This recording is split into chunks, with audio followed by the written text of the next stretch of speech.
Knight of Swords. Unlike a number of the Swords cards, the Knight of Swords actually brings a fairly upbeat and cheerful energy.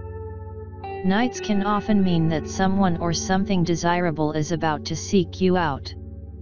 The Knight of Swords also points to your physical, emotional, and spiritual energy being at a peak.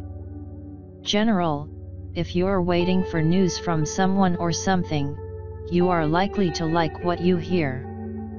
The Knight of Swords can point to lots of activity, travel, being out and about, getting things accomplished. You are unlikely to feel like waiting for anything to come to you. That's a good thing. Go after your heart's desire. Work. In relation to work questions, this is a particularly good omen if you are looking for work. A job that is just what you've been hoping for may suddenly come your way. If already employed, things are about to get a lot busier, in a very positive way. You will be getting so much accomplished that you may make your peers look bad. That's mostly their problem, but don't be obnoxious about it. Love. You may literally be about to be swept off your feet, whether you are male or female. If you are currently in a committed relationship, it may be about to brighten up quite a bit and become a whole lot deeper and more satisfying. If you're looking for love, it may come along when you least expect it, but you have to be having some sort of contact with other people for the door to be open to this. Get dressed up and go out on the town. You'll have a blast. Finances. With regard to money, the picture looks good when the Knight appears. You may receive some cash that you weren't expecting. Don't spend it all in one place. Your return on investments are looking good. Keep doing what you're doing. Share your wealth in whatever way you can. Health. The Knight of Swords points to relatively good news with regard to health, but you may be told to slow down a little. If so, do as you're told. The Knight has an element of somewhat grandiose energy and behavior. Yet doing your own homework into what's ailing you can be helpful. You can harness your own healing energy and power now. Spirituality. In the context of spiritual questions, the Knight points to a need for silence and space to deepen your understanding. It's hard to increase your spirituality if you're running around like a chicken with your head cut off. Remember one of the greatest affirmations ever offered to the world: peace. Be still. Tarot history. The history of the tarot is shrouded in mystery. Very little in the way of concrete information is known about its origin, although many things have been written about it. We will probably never know the truth, as fact and fiction seem to be irrevocably mixed nowadays. The tarot originated in northern Italy in the early 15th century, sometime between 1420 to 1440. Despite the fact that it is often attributed to originating from China, Egypt, India, or Morocco, to name just a few, there is absolutely no evidence that this is the case. Nor, as is often quoted, is there any evidence whatsoever that the tarot was brought to Europe by the Romanis. The name tarot is often attributed to being Egyptian, Hebrew, or Latin. This is not the case. The earliest names are all Italian in origin. The cards were originally called carte de triomphe. Around 1530 the word tarocchi began to be used to differentiate them from a new game of triumphs that was in vogue at the time. The etymology of this new word is unknown. The German variant was known as tarot and the French tarot. The symbolism for the tarot is drawn from the culture of medieval and Renaissance Europe. The tarot subjects are distinctive to European Christendom. The symbolism does not come from Egypt or any of the other exotic locales often mentioned.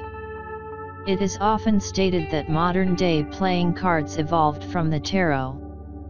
This is not the case. Modern-day playing cards came to Europe courtesy of Islam. They were an adaptation of the Islamic Mamluk cards. They appeared quite suddenly in many different European cities between 1375 and 1378. These early cards had suits of cups, swords, coins, and polo sticks, and courts consisting of a king and 2 male underlings. The tarot adds the Fool, the trumps, and a set of queens to this system. Sometime before 1480, the French introduced cards with the now familiar suits of hearts, clubs, spades, and diamonds. The Joker is not original to either the early form of modern-day cards, or to the tarot, but instead originated in the USA around 1857 and was used as a wild card in poker as well as the highest trump in euchre.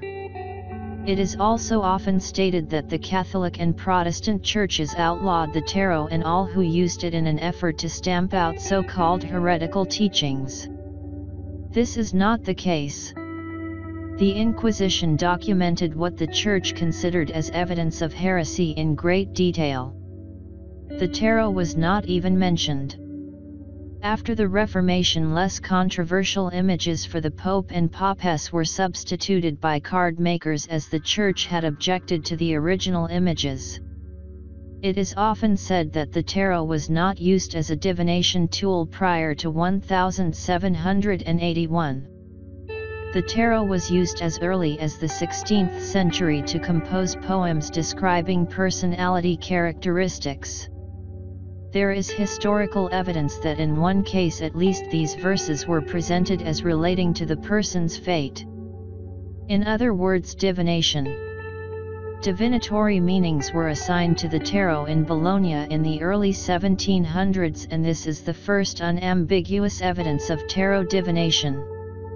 Ordinary playing cards were connected with divination as early as 1487.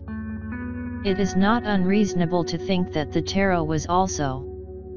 The tarot has often been attributed with being a pillar of Western esoterica occultism. This is certainly not the case.